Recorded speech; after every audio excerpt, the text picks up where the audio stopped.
안녕하세요. 찰리브라입니다.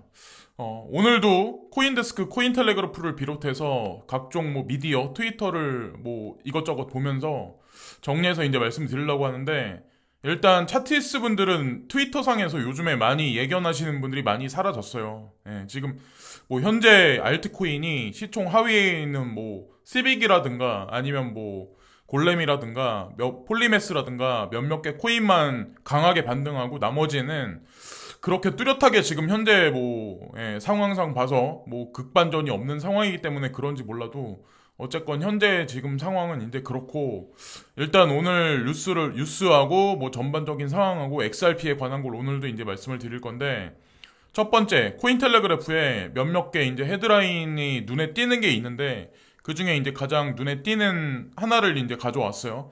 2022년 암호화폐와 블록체인의 미래는 과연 어떻게 될까? 그래서 전문가들 답변을 추스린 거를 이제 기사에 나왔는데, 이제 대표적인 사례가 제가 눈에 띄는 게 여기 이토로 대표가 이제 말한 게 있는데, 이 사람이 이제 뭐라고 이제 말씀하시냐면 2022년에는 더 많은 국가가 비트코인 합법화를 할 거다. CBDC가 출연할 거고, 가장 대표적인 사례가 이제 조만간 베이징 올림픽이 이제 개최가 되는데, 거기서 과연 중국이 CBDC 카드를 꺼내냐, 예, 그 이후에 과연 가상자산 시장이 어떻게 변하냐. 그래서 2월 초죠. 예, 베이징 올림픽이 자 얼마 안 남았어요. 그리고 가정과 기업의 스테이블 코인 사용 확대를 고려하면서 잠재적으로 약세장을 볼 수 있지만, 암호화폐 환경은 훨씬 더 많은 것을 제공할 수가 있다. 인터넷의 다운 버전인 웹3와 메타버스가 적용되면 자연스럽게 이 공간으로 더 많은 자본과 사용자가 유입되는 것을 보게 될 것이다. 특히 NFT를 사용하면 블록체인에서 회원되고 거래되는 실제 자산의 토큰화를 볼 수 있을 것입니다.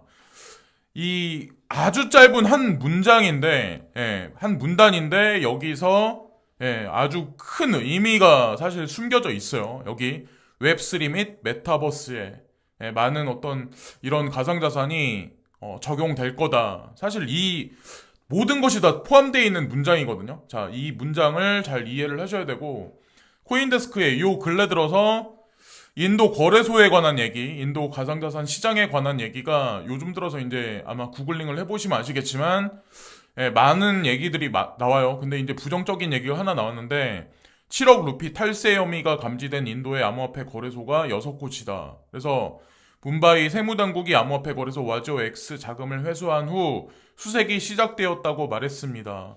대표적으로 와지오 X가 타겟이 된 거죠. 왜냐면 인도에서 가장 큰 거래소이기 때문에. 전 그래서 나쁘지 않다라고 말씀을 드렸었죠. 그래서 이 뉴스를 보시면 아마 투자하고 계신 분들은 식겁하실 거예요. 근데 이런 뉴스가 나왔을 때가 오히려 더 많은 기회가 있는 거죠, 사실은.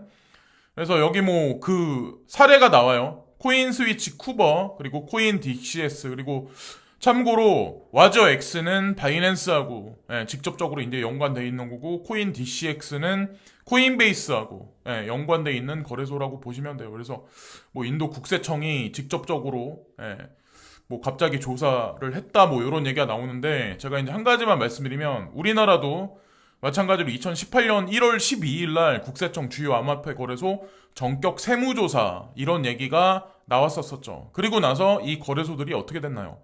빗썸이 됐건 코인원이 됐건 지금 현재 어떻게 돼 있나요? 가상자산 시장은 어떻게 돼 있나요? 그래서 지금 현재 시급해가지고 뒤로 빠질 일은 아니다라고 이제 저는 생각을 말씀드리고 싶고, 또 하나 이제 중요한 게 2018년 8월 30일쯤 일본 암호화폐 거래소 다크코인 상패 정망 이런 얘기가 나왔어요. 그래서 모네로, 대시, 지켓시 이거는 오우거 마크인데, 하여튼 오우거는 익명성이 가미된 건지는 모르겠네요. 근데 여기 지켓시가 나와 있는데, 어쨌건 이때만 하더라도 이런 뉴스가 전 세계 아마 되게 많이 나왔을 거예요. 그래서 그러면서 시간이 여기서 조금 더 흘러가면서 업비트에서 이제 상패도 나왔었죠.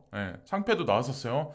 근데 웃긴 건 뭐냐면 2020년 2월 13일 날, 자, 정확히 2년이 흘른 시간이 돼서 일본에서 일본은행은 ECB, DLT, CBDC에 대한 개인정보 보호, 감사 가능성 트레이드 오프 탐색, 그래서 익명성 기술에 관한 얘기를 이제 CBDC에 적용한다, 이런 얘기가 나오기 시작을 해요. 그러니까 사실상 이런 부정적인 얘기가 나왔다고 하더라도 이런 정체성에 관한 거, 기술적인 거에 관해서는 흔들림이 없어야, 투자자 입장에서 흔들림이 없어야 된다라고 이제 전 생각을 합니다. 많은 사람들이 아마 이때 이런 얘기가 나오면서 아마 많이 버리고 떠났었을 거예요. 요즘 들어서 이제 트렌드로 하나의 트렌드로 이제 제로 놀리지 같은 경우 자리를 잡았죠. 그래서 실제로 뭐 2020년 들어서는 뭐 여기 나와 있는 거대로 JKP 제로 놀리지 프루프스에 관해서 기본 정보를 공개하지 않고 정보가 참 또는 거짓임을 증명할 수 있다.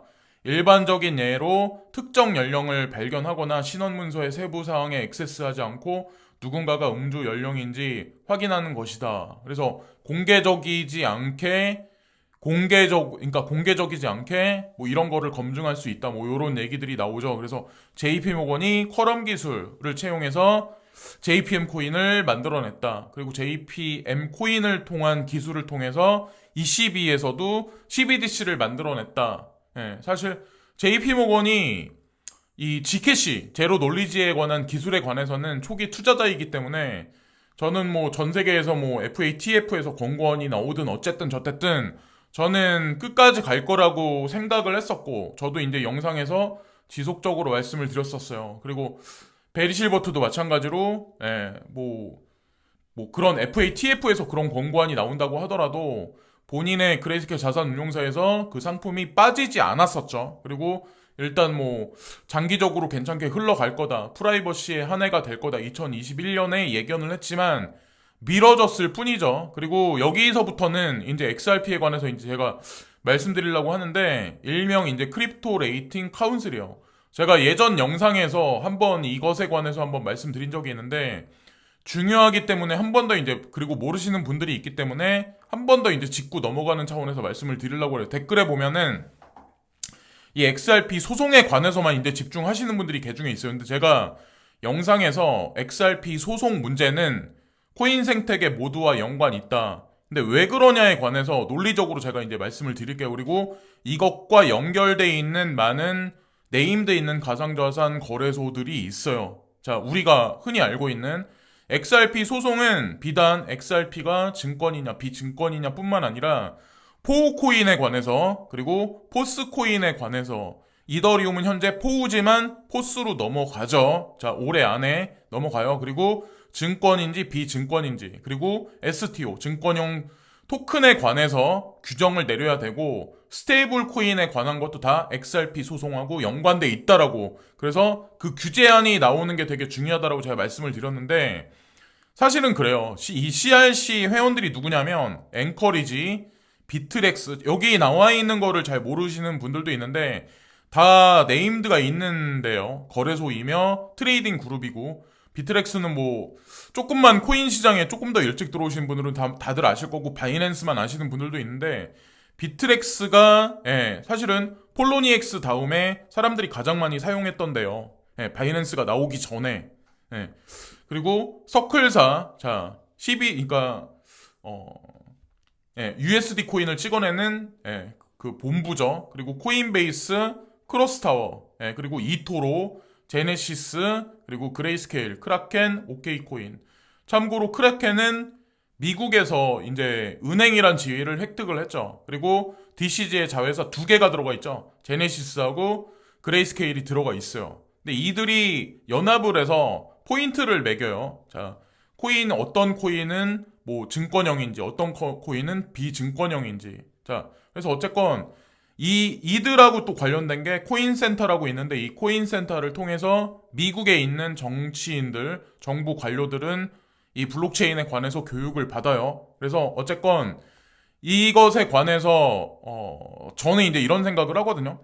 이 CRC에서 이제 그 등급을 매겨요.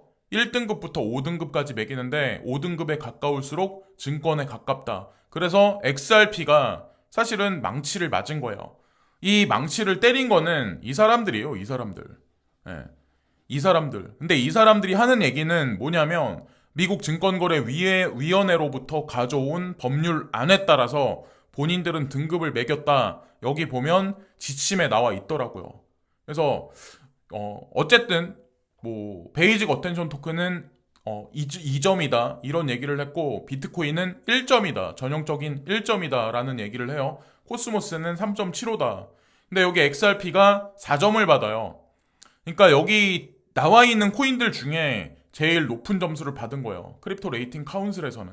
그래서 XRP가 타겟이 됐던 거죠, 사실은. 타겟을 만든 거죠, 사실은. 이들이. 근데 CRC를 이들이 시작한 이유를 우리가 또 알아야 돼. 우리는 주어진 암호화 자산이 미국 연방증권법에 따라 증권으로 분류될 가능성이 더 많거나 적은 특성을 가지고 있는지 여부를 일관되고 객관적으로 평가하기 위한 프레임워크를 만들기 위해 크립토 레이팅 카운서를 구성을 했다. 위원회는 주 증권법을 다루지 않으며 이 법률은 미 연방증권법과 뚜렷이 다를 수도 있다. 라고 얘기를 해요. 일단 CRC에서는. 근데 어떤 얘기가 있냐면 증권거래위원회의 지침은 업계의 복잡한 법적 문제를 알리는 데 도움이 되었지만 특정 디지털 자산이 증권인지 여부를 결정하는 것은 여전히 매우 상황적이고 최고의 법률 및 기술 전문가의 도움을 받아도 해결하기가 어렵다. 그러니까 모호하게 여긴 또 얘기가 나와 있어요. 근데 우리의 암호화폐 프레임워크는 쉽게 회원 디지털 자산을 통해 더 일관되고 효율적으로 법을 적용할 수 있다고 생각을 합니다. 라고 규제를 내리고, 그리고 여기 이제 중요한 얘기가 하나 나오는데 우리의 프레임워크는 판례법 및 세계 지침에 직접 파생되었으며 시간이 지남에 따라 여러 자산과 동일한 자산에서 보다 일관되게 답변할 수 있는 객관적이고 반복 가능하며 사실에 기반한 응답을 강조하도록 구성되었습니다. 그래서 말 바꾸기를 하지 않을 거다. 그래서 지금 현재 증권이라고 이제 뭐 소송에 걸리면서 뭐 법정 소송에 이제 휘말리긴 했는데 어쨌건 이게 합의가 됐건 뭐가 어떻게 됐건 저는 결론이 나오는 게 중요하다고 생각. 이게 연기되는 게 그게 사실 악재인 거지. 명확성이 나오는 거는 사실 크립토 전체 시장에 나쁜 게 아니거든요. 그러니까 뭐 이게 패소가 됐다 이것에 관해서 걱정하실 필요는 전 전혀 없다라는 생각을 해요. 여기 나와 있듯이 규정이 확실하게 나오는 게 이제 중요한 거예요. 제가 이제 초반에 여기 말씀을 드렸듯이 여기 말씀을 드렸듯이 포우와 포스 그러면 이더리움에 관한 것도 규정이 내려지겠죠. 자, XRP를 선두에 두고 자, 왜 채굴 코인은 포스로 가는데 왜 지금은 증권이 아닌데 그러면 포스 코인은 어떻게 취급을 해야 될까요? 이것에 관한 게 명확성은 지금 없어요. 그렇기 때문에 어쨌건 모든 코인들이 다 해당 사항이 있는 거고 사실은 XRP뿐만 아니라는 거죠. 저희 이제 그렇게 결론을 내리고 싶어요. 지금 뭐 여러분들 아시겠지만 그래서 어쨌건 이 규제안은 머지않은 시간에 반드시 나올 거예요. 그리고 가상자산 시장에 플러스적인 요인이 분명히 될 거고 그리고 아시아에서는 이 엠버그룹 하면 좀 자금 규모가 되게 크다라고 하더라고요. 그래서 여기 보면 뭐 내비게이팅 제로 놀리지 해가지고 제로 놀리지에 관한 기술과 이더리움 뭐 스케일링에 관한 뭐 여러 가지 얘기를 되게 장문의 글로 표현해서 나왔는데 제가 이제 너무 글이 길기 때문에 그걸 다 캡처해서 보여드리긴 뭐하고 일단 엠버그룹에서 제가 이제 보기에는 제로 놀리지를 사용해서 뭐 이더리움 스케일링을 한다 확장성에 뭐 도모를 준다 근데 거기에 도움 주는 대표적인 코인들을 얘기를 하더라고요. 가장 대표적인 게 뭐냐면 폴리곤 그리고 두 번째가 미나코인 그리고 루프링 요런 코인들 요런 코인들도 놓치지 마시고 주목을 해두시는 게 그렇다고 막 이렇게 올라갈 때 사두시는 게 아니라 사람들이 좀 뒤로 빠질 때 있죠.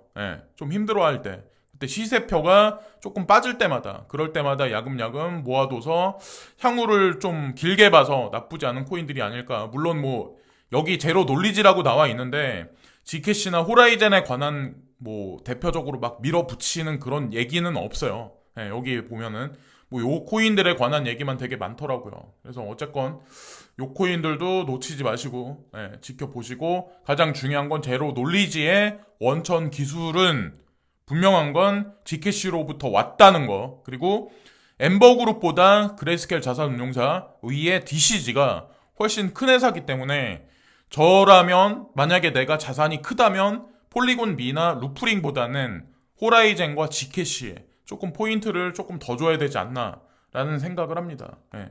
그렇게 이제 생각을 하고 브라이언 암스트롱이 이제 저랑 이제 하는 얘기가 이제 비슷한 얘기를 또 이제 던지는데 코인 시장과 가상자산 시장과 이것과 한번 생각을 한번 매칭시켜서 생각을 해보시면 아마 되게 흥미로운 게 아마 여러분들이 접근하실 수 있을 거예요. 인구 증가와 자원 부족에 대한 매우 흥미로운 글. 그거 뻔한 거 아닌가요? 지구는 한정된 공간이 있죠. 근데 여기서 인구가 지속적으로 증가한다. 자원은 부족하다. 그럼 어떻게 될까요? 기상이변은 지속적으로 늘어나고 있다. 자, 자원은 감소하고 있다.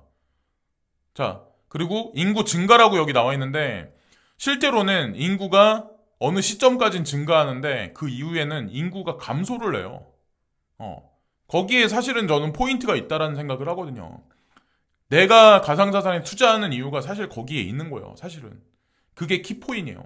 지금 현재 숫자가 오르락 내리락 하는 게 중요한 게 아니라, 왜 이들이 메타버스를 구현해서 NFT를 통해서 코인 생태계를 통해서 왜 그쪽으로 자산을 이동하려고 하는지 그거와 각국 중앙은행의 CBDC는 과연 무슨 관련이 있는지 거래소들은 무슨 관련이 있는지 게임 산업하고 가상자산은 무슨 관련이 있는지 자 그러면 거기에 다 정답이 있거든요 사실은 모든 핵심의 정답이 있고 오늘도 이제 뭐 CNBC에 이런 얘기가 나오는데 찰리 멍거 예, 버크셔 해서웨이하고 관련이 있는 분이죠. 이분 같은 경우는 자 이분은 뭐 워렌 버핏이고 근데 이분이 그 가상자산은 탄생하지 말았어야 된다라는 얘기를 하거든요. 그리고 중국이 뭐 이것들에 관해서 밴시키는 거는 그거는 뭐 존중해야 된다 이런 얘기를 이분이 하시는데 실제로 워렌 버핏과 버크셔 해서웨이는 가상자산에 투자를 안 했을까요? 예, 안 했을까요? 그러니까 우회적으로 이렇게 따고 들어가 보면 사실은 이들도 생태계 구성하는데 일조를 하고 계신 분들이에요. 이분은 직접적으로 투자를 안 하는 사람들이에요. 왜냐하면 페이티엠 예를 들어서 인도에 페이티엠이 있는데 페이티엠은 인도 전역에 결제망하고 관련이 있다. 근데 페이티엠이 비트코인을 수용하고 가상자산을 수용을 한다. 그러면 페이티엠의 지분을 가지고 있는 사람들은 누구냐는 거죠. 근데 이분들도 페이티엠의 많은 지분을 가지고 있는 사람들이에요. 그러니까 사실 이런 기사에 의미를 부여할 필요가 없다는 거죠. 페이크적인 그런 게 있는 거고, 그리고 골드만삭스가 이제 지금 뭐, 코비드가 지속적으로 늘어나니까 재택근무를 1월 달까지, 여기 보면은 1월 달까지, 그러니까 지금 1월 초인데 1월 달까지 지속적으로 해야 된다라고, 그 직원들한테 알렸다 그런 얘기가 있더라고요. 참고로 구글사 같은 경우는 작년에 9월 달인가 10월 달인가 그때 그런 얘기를 미리 예견을 했었어요. 1월 중순까지 재택근무를 실시해야 된다. 그래서 저는 이제 그걸 보고 또다시 코로나가 오겠구나라고 예견을 해서 저도 이제 방송에 말씀을 드렸던 거고. 근데 이번에 풀어진다라고 하더라도 아마 또다시 하나의 물결이 또다시 올 가능성이 높다라고 저는 생각합니다. 그러니까 완급을 조절을 하는 거죠. 요 병원 매개체를 통해서. 그리고 여기 보면은 이더리움인데 이더리움 차트인데 돈 알트라고 하는 사람인데 차트를 잘 올리는 사람은 아니에요. 근데 이 사람이 뭐 이게 달러로 봤을 때는 이더리움 차트가 그렇게 썩 좋아 보이진 않는데 비트코인 사토시 차트로 봤을 때는 나쁘지 않아 보인다. 본인이 보기에는. 그리고 많은 알트들도 나쁘지 않아 보인다라고 예견을 했더라고요. 아침에.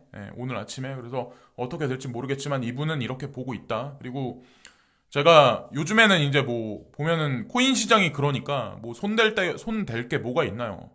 그냥 잡고 있는 거지. 근데 뭐 돈 물건 말고 고요의 바다라고 이것도 제가 이제 봤는데 어떤 분이 이제 댓글에 뭐 요즘에 기상이변하고 관련해가지고 그런 내용이 있다 그렇게 말씀을 하시는데 제가 봤더니 진짜 있더라고요. 그래서 저는 이제 많은 사람들은 재미없다라고 하시는 분들도 댓글에 보면 되게 많았는데 저는 재미있더라고요. 근데 이게 딱 언제라고 딱 규정 지을 수 있는 어떤 미래 시대는 아닌데 여기에 보면은 트렌드가 있어요. 그러니까 그 지구가 이제 물이 부족해져요. 한국뿐만 아니라 그래서 물이 부족한 게 트렌드였고 이때 이 시대에는 그리고 한국 사회가 계급 사회가 돼버려요. 계급 사회 그리고 신원 인증을 칩으로 해요. 요때 근데 이게 지금 보면은 이게 그냥 공상과학 같지만 이게 향후에 다가올 미래의 세대에 관해서 현실적으로 이 영화가 이 시리즈물이 만든 게 아닐까라는 생각을 해요. 여기 보면은 연간 평균 강수량이 또다시 최저치 경신했습니다라는 얘기가 나오는데 전 세계는 지금 가뭄이에요, 가뭄. 그러니까 캘리포니아 산불이 주기적으로 계속 났던 거고, 그죠? 근데 특정 지역은 가뭄이 지속적으로 일어나고 특정 지역은 홍수가 일어나고 이게 말이 안 된다는 거죠. 이집트에 눈이 오고 눈보라가 치고 왜 그럴까요? 그리고 추워야 할 곳에 지금 빙하가 녹아내리고 그러니까 이게 거꾸로 뒤집힌 거죠. 이게 장기화되면 어떻게 되냐? 결국에는 이렇게 되는 거예요. 그리고 제가 보기에는 이렇게 되고 있는 과정 중에 지금 현재 하나일 뿐이고 아직까지 여기까지 가진 않았지만 물 부족한다는 얘기는 식량도 부족해질 가능성이 높다라는 얘기예요. 이게 되게 생뚱맞은 얘기 같지만 지금 돌아가는 어떤 그런 거를 보면 언제가 될지 모르겠지만 어쨌건 현실적으로 요런 시대가 되지 않을까. 이게 말이 되냐? 계급 사회가 말이 되냐? 민주 국가인데. 근데 지금 전 세계가 뭐 중국하고 러시아가 막 이렇게 예를 들어서 제가 단적인 거 하나만 말씀드리면 러시아가 우크라이나를 접수하고 자, 중국이 대만을 올림픽 이후에 접수를 하면 자, 그게 시그널이라고 보시면 되지 않을까라는 생각을 합니다. 그럼 또 그럴 거야. 저한테 이제 반문을 할 거야. 미국에서 가만히 있겠냐. 근데 가만히 있겠냐라고 함에도 불구하고 계속해서 그런 일은 계속 벌어져 왔어요. 그리고 알게 모르게 요런 사회로 지금 가고 있어요. 지금 현재의 상황이. 사람들은 눈치를 챈 사람도 있고 눈치를 못 챈 사람도 있는데 점점. 그래서 코인 투자를 해서 그나마 계급 사회가 된다면 조금 더 상위 지위로 거기서 머무를 수 있는 하나의 나한테는 해칭 수단이 되지 않을까라는 생각까지 하게 됐고 어쨌건 말도 안 되는 얘기 같지만 어쨌건 제가 고요의 바다를 보고 제가 여태까지 뭐 이런저런 정황이나 이런 걸 저런 걸 봤었을 때는 그냥 우리는 눈앞에 숫자에 막 그렇게 되지 막 그러긴 하지만 사실은 이미 다 정해져 있다는 거죠. 코인 시장의 급부상과 게임 산업의 팽창, 메타버스의 구현과 현물 경제의 축소가 메타버스의 확장으로 이어지고 가상자산 시장의 확장으로 이어지고 세제 개혁은 거기서 일어나고 이게 그냥 하나의 큰 줄기가 아닐까라고 이제 전 생각을 합니다. 우리는 뭐 아침서부터 저녁까지 시세를 100번, 1000번 그러니까 확인하면서 와 올랐네 떨어졌네 이러지만 사실은 이미 다 정답은 정해져 있다는 거죠.